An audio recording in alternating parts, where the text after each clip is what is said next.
I have a little bit of a haul to share with you guys.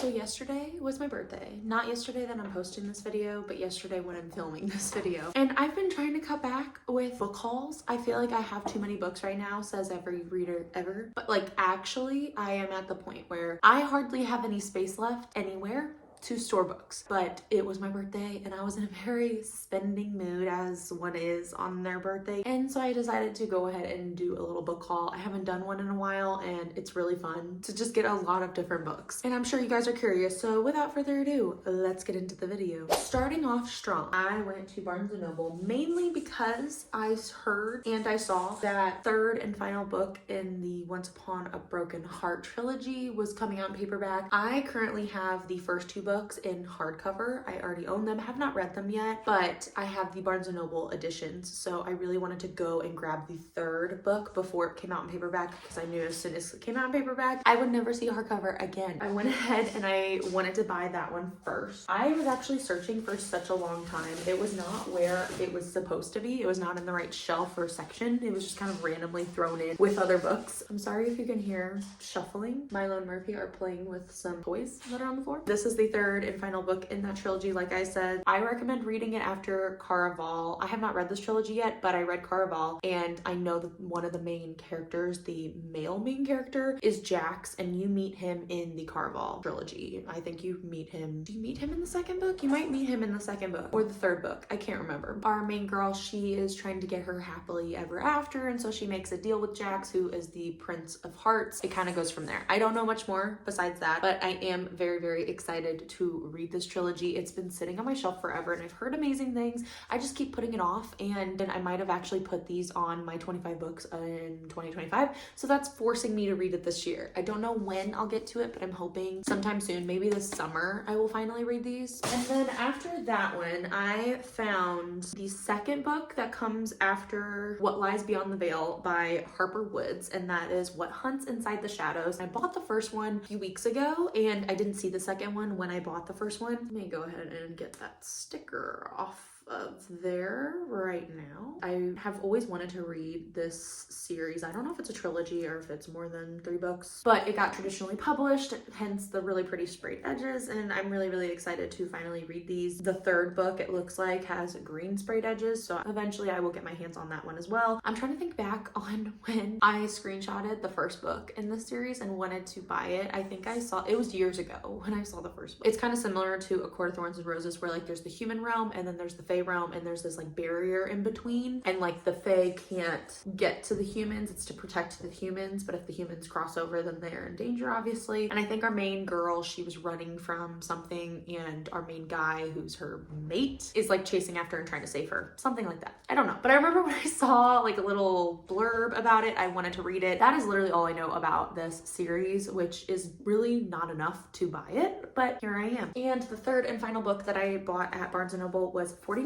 Miles Alone by Natalie D. Richards. Natalie D. Richards is one of my favorite mystery thriller authors. Her books are just so quick, so fast paced. I saw this a few months ago in Barnes, but I didn't pick it up, and I don't know exactly why. I think it's because I was already buying a lot of books, and so I didn't need another one. But while I was there yesterday, since it caught my eye a second time, I figured why not? I should probably pick it up. I already know I love her writing. This story follows our two main characters, who I believe are cousins. They decide to go on this like hiking expedition through Utah. While they're hiking, different things start happening, different issues start arising, like an illness and injury, and they end up coming across this couple, and so they decide to kind of travel with this couple or stay with this couple at their campground. However, one evening the couple kind of gets into an argument and they run off into the darkness, and the next morning they're gone, they've vanished, they have no clue where these two went, and so our two cousins are kind of like trying to figure out what happened while also continuing on their own expedition that they're going on and trying to survive. I don't know when I'll read this. Maybe this summer I'll read this. Those were all the books I bought at Barnes. Then I went to Skylark Bookshop and I bought even more books because I had to. The first thing that I went ahead and I bought was actually the Throne of Glass paperback box set. This is my all-time favorite series. If you've been here with me, this is my all-time favorite series. It's what got me into reading. It's what made me appreciate and love fantasy. Surprisingly, I don't have these copies. I have special editions of all of the Throne of Glass books, but I don't just have like the regular copy. copies. I'm not necessarily adding to my TBR, which I liked when I bought this.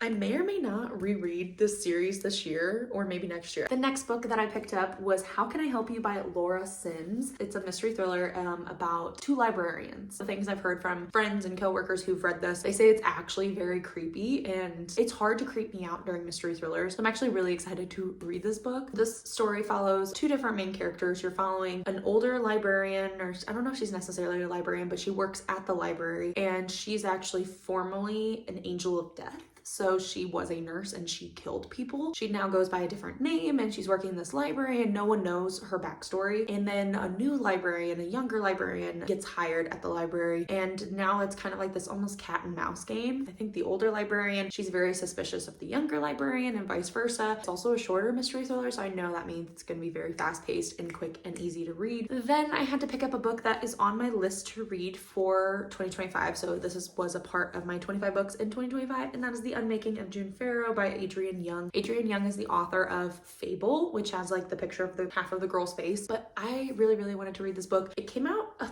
few years ago, I believe, and it was like in like book of the month's boxes. And I remember seeing other people picking this book as their book of the month choice. And ever since I saw that, I knew I wanted to read this book. I've heard great things about it. I also really love this author's writing. Her writing is very magical and very whimsical. In this story though, our main character, I believe her family has a curse that's been put on them. There's this mysterious door that appears out of nowhere and she steps through it because she's trying to find her mother who disappeared. It sounds very ominous. It sounds very, not creepy, but just like mysterious. And the next book I picked up, I actually picked this up because I was recommended it by my boss, and it is Women Talking by Miriam Toews. I don't know how to say that last name. What originally drew me to this book was, yes, the recommendation, but also it gave me very much like Grace Year vibes, like Handmaid's Tale vibes. This story follows 8 women who are within this country or colony. They are going into like this barn and having this secret meeting where they are talking about what has happened to them. For the past 2 years, each of these women, and even more women within their colony that they live in, have been repeatedly violated by demons at night who are coming to punish them for their sins. But these women find out that they were actually drugged and basically raped by this group of men who live within this colony. It kind of turns into this whole conversation of, do you stay in this community? Do you stay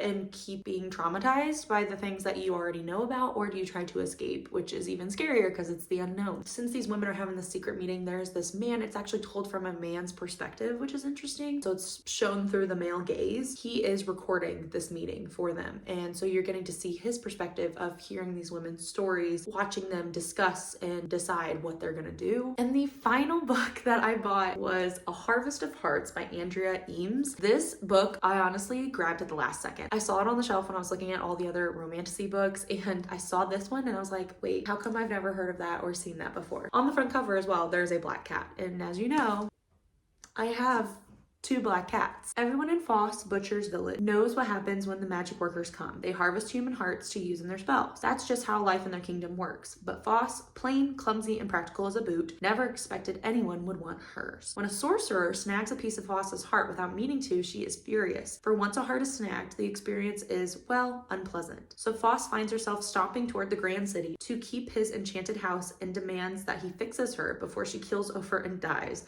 or whatever happens when hearts are snagged. But the sorcerer, Sylvester, is not what she expected. Petulant, idle, and new to his power, Sylvester has no clue how to undo the heart-taking or how to do much of anything, really, apart from sulk. Foss's only friend is a talking cat, and even the house's walls themselves have moods. As Foss searches for a cure, she accidentally uncovers that there is much more to the heart-taking and to the magic workers themselves than she could have ever imagined. I don't know what it is about that, but it just sounds so cozy and so funny, and I feel like our main character is going to be a really funny voice to read from. We are going to give it a shot.